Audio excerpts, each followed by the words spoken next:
Pemirsa, lantas bagaimana progres proyek kereta cepat Jakarta-Bandung dan apa saja kendalanya hingga pembangunannya belum sesuai dengan harapan, serta bagaimana manfaat ekonomi jika proyek kereta cepat Jakarta-Bandung terrealisasi? Untuk membahasnya telah hadir bersama kami Direktur Program Komite Percepatan Penyediaan Infrastruktur Prioritas atau KPPIP, Rainier Haryanto. Pak Rainier, terima kasih telah hadir bersama kami. Selamat malam. Selamat malam Pak Egan. Dan juga kami akan mencoba untuk menghubungi melalui sambungan telepon dengan Deputi 3 Bidang Infrastruktur Kemenko Kemaritiman, Ridwan Jamaluddin. Belum tersambung, kita akan coba nanti. Saya ke Pak Rainier dulu. Baik, Pak Rainier, apa yang kemudian menjadi penyebab progres pembangunan dari kereta cepat Jakarta-Bandung ini tidak sesuai harapan dari Presiden Joko Widodo?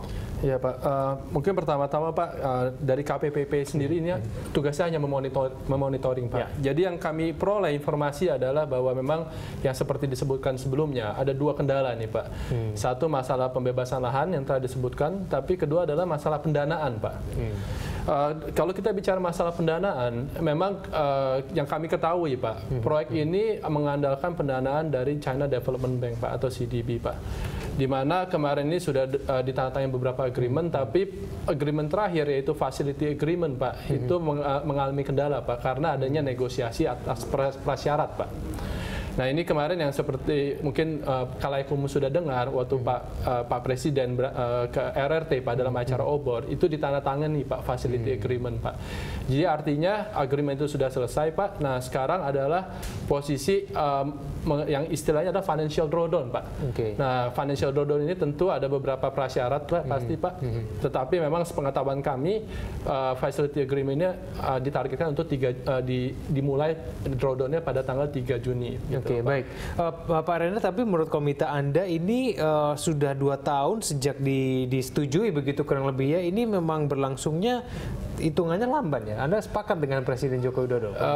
Ya memang kalau lamban sih memang lamban Pak, karena memang kan mungkin dengan kondisi pemerintahan sekarang Pak, pembangunan itu dilakukan sangat cepat Pak. Tapi kalau dibilang lamban pun sebenarnya sudah ada progresnya Pak, karena mohon dicatat juga proyek ini atas dasar bisnis to bisnis Pak. Artinya PT KCIC Pak itu bertanggung jawab untuk memperoleh semua perizinan yang diperlukan Pak. Jadi kalau sebagai contoh, sebagai catatan yang ada catatan kami Pak, izin-izin yang dibutuhkan itu sudah diperoleh Pak. Seperti izin usaha perkeretaapian itu diterbitkan pada tanggal 17 Maret 2016 Pak. Perjanjian konsesi antara Kementerian Perhubungan dengan PT KCIC ditandatangani pada 16 Maret 2016 Pak. Tapi memang ya karena seharusnya setelah ditandatangani konsesi ini Pak, seharusnya konstruksi bisa dimulai Pak. Tapi karena memang kembali lagi pendanaannya Pak menjadi satu kata kunci gitu. Tapi kan seharusnya PT KCIC sudah memperkirakan dan menghitung dan kalkulasi ya mengenai program pendanaan ini. Apa yang membuat kemudian pendanaan itu tidak berjalan sesuai dengan rencana menurut pengamatan dari komite? Ini saya juga sulit menjawab Pak, karena ini kalau bisnis to bisnis ini adalah berbicara komersial di situ Pak. Komersial itu kan sesuatu yang tidak mungkin kita bisa intervene gitu loh Pak.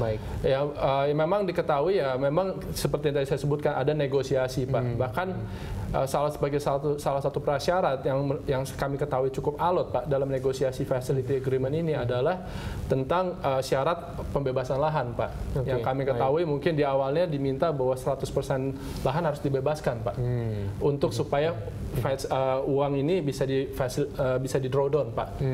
Cuman kenyataannya proyek-proyek terutama transportasi seperti jalan atau jalan kereta api Pak, persyaratan demikian kan juga agak sulit dipenuhi Pak. Apalagi dengan kasus mungkin di Indonesia pembebasan lahan itu cukup sulit gitu Pak. Tapi izin-izin semua bisa dipastikan clear ya paling tidak ya? Sementara ini menurut catatan kami Pak, izin-izin utama seperti tadi disebutkan izin trase, izin penetapan badan usaha, izin usaha perkeretaapian, perjanjian konsesi, izin penggunaan ROE jalan tol Pak, izin lingkungan, itu sudah didapatkan semua Pak. Jadi memang cuma masalah pendanaan begitu? Kemarin ini masalah pendanaan dan memang yang tadi disebutkan pembebasan lahan ya Pak.